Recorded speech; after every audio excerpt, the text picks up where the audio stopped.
नमस्कार साथियों, इस वीडियो में हम चर्चा करेंगे भगवान राम के द्वारा बनाए गए पुल जिसको कि राम सेतु कहा जाता है। उस पुल के बारे में हम चर्चा करेंगे और जानेंगे कि वो पुल समुद्र में डूब कैसे गया। दरअसल अब अगर हम उस पुल की यात्रा करें इस समय तो आपको जाना पड़ेगा तमिलनाडु। तमिलनाडु में जो जगह है रामेश्वरम, उसके दक्षिण में स्थित है स्थान धनुषकोडी। धनुषकोडी से आपको वो संरचना मिल जाएगी जो कि समुद्र में एक हल्की सी पट्टी दिखाई देगी आपको, लगभग 50 किलोमीटर उसकी लंबाई है। वहाँ पर लोग जाते हैं, बसें भी चलती हैं, उसके अंदर तक लोग जाते हैं। बताते हैं 15वीं शताब्दी तक लोग वहाँ पैदल जाते थे, भारत से मन्नार द्वीप तक पैदल चले जाते थे। बाद में 15वीं शताब्दी में एक चक्रवात आया, तब उस पुल को कुछ हानि हो गई वहाँ पे, और तब से उस पुल का कुछ भाग समुद्र के अंदर डूब गया। अगर अब वहाँ पे लोग जाते हैं तो उनके कमर तक पानी भी मिलता है। साल 1993 में पहली बार अमेरिका की जो स्पेस एजेंसी है, जिसको अंतरिक्ष एजेंसी कहा जाता है, नासा, उसने एक उपग्रह से खींचा हुआ चित्र जारी किया जिसमें भारत से श्रीलंका के बीच लगभग 45 किलोमीटर की एक संरचना सी दिखाई दे रही थी, जो कि समुद्र के बीच में ऐसा लग रहा था कि ये उभरा हुआ भाग है। लोगों ने जब वो चित्र देखा, उपग्रह के द्वारा खींचा हुआ चित्र, तो भारत के लोगों ने उसको राम सेतु माना। कई लोगों ने नहीं माना, लेकिन कई लोगों ने उसको राम सेतु माना। बाद में बताते हैं कि अमेरिका में जो एक शो आया उनके साइंस चैनल पर, उसमें अमेरिका के पुरातत्वविदों ने, जो वहाँ के साइंटिस्ट थे, उन्होंने जो खोज की वो और हैरान कर देने वाली थी। अमेरिका के उन जो साइंटिस्ट थे उन्होंने ये बताया कि वहाँ की जब जांच की गई तो जो राम सेतु पर जो चट्टानें मिली वो 7000 वर्ष पुरानी, और चट्टानों के नीचे जो बालू थी वो 4000 वर्ष पुरानी। अब ये विसंगति हो गई, ऊपर चीज जो रखी है वो 7000 वर्ष पुरानी है, उसके नीचे जो चीज है वो 4000 वर्ष पुरानी है। तब वैज्ञानिकों ने पहली बार माना कि ये मनुष्यों के द्वारा बनाया गया हो सकता है। उन चट्टानों की जांच के आधार पर, वहां की बालू की जांच के आधार पर वैज्ञानिक इस निष्कर्ष पर पहुंचे कि हो सकता है कि भारतीय पौराणिक कथाओं में जिस पुल का वर्णन है, जिसको श्री राम ने बनवाया था वानरों की सहायता से, और जिसको वाल्मीकि रामायण में नल सेतु के नाम से जाना जाता है, हो सकता है वो बात सच हो, क्योंकि वहां पर ऐसी स्थितियां हैं।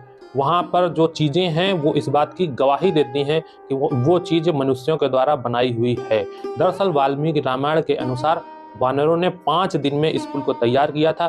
3 दिन केवल उस जगह को ढूंढने में लगे थे कि कहाँ से पुल बनाया जाएगा। बताते हैं 3 दिन लगे भगवान श्री राम को, जब उन्होंने धनुषकोटी नामक स्थान को ढूंढा और नल नील की सहायता से वहाँ से पुल बनाने की कार्रवाई शुरू हुई। वाल्मीकि रामायण के अनुसार वानरों ने विभिन्न बड़े बड़े कई उपकरणों की सहायता से बड़े बड़े पर्वतों को ला करके, चट्टानों को ला करके वहां पे जमाया था।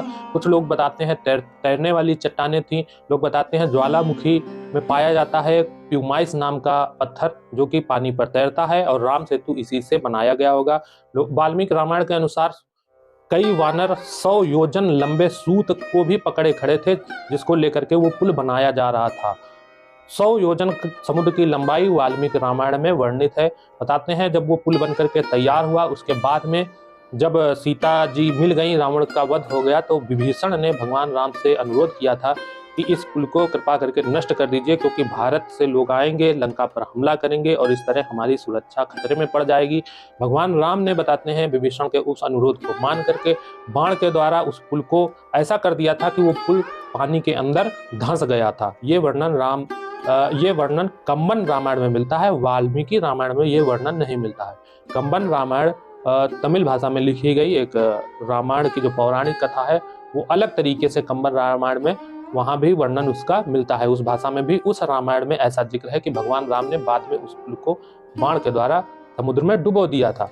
आज जो पुल वहां पे है वो समुद्र में डूबा हुआ है, लगभग 2-4 फीट पानी उसके ऊपर है। लोग अभी भी वहां जाते हैं, जब खड़े होते हैं तो उनके कमर तक पानी मिलता है। कई लोगों का मानना है कि समय के अंतराल, जब वो बना पुल हजारों साल पहले, उसके बाद में समुद्र का जलस्तर जो कि लगातार बढ़ रहा है, अभी भी बढ़ रहा है, उसके बढ़ने की वजह से ऐसा हुआ। तो तमाम प्रकार की बातें हैं, लेकिन इस बात को झुठलाया नहीं जा सकता है कि राम सेतु के बारे में लगातार असमंजस, लगातार रहस्य बना हुआ है, और जो भगवान राम में श्रद्धा रखते हैं वो कहीं ना कहीं उसको पूजनीय मानते हैं, दर्शन के लिए जाते हैं।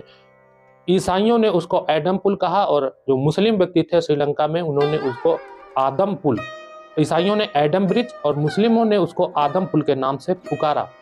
आदम पुल आज भी कहा जाता है, एडम ब्रिज आज भी कहा जाता है। लोग लगातार उसको जानने की, समझने की कोशिश करते हैं कि आखिरकार ये चट्टानें 7000 वर्ष पुरानी, इसके नीचे बालू 4000 वर्ष पुरानी, ये कैसा ये क्या है, इसमें आखिरकार क्या रहस्य है। तो रहस्य की बात हम नहीं करेंगे। जो मानने वाले लोग हैं, भगवान को मानने वाले लोग हैं, कहीं ना कहीं उनको अपने भगवान पर विश्वास है, तो उनका तो यही मानना है कि ये भगवान श्री रामचंद्र जी के द्वारा बनवाया गया वही दुर्लभ और चमत्कारी फूल है। Thank you.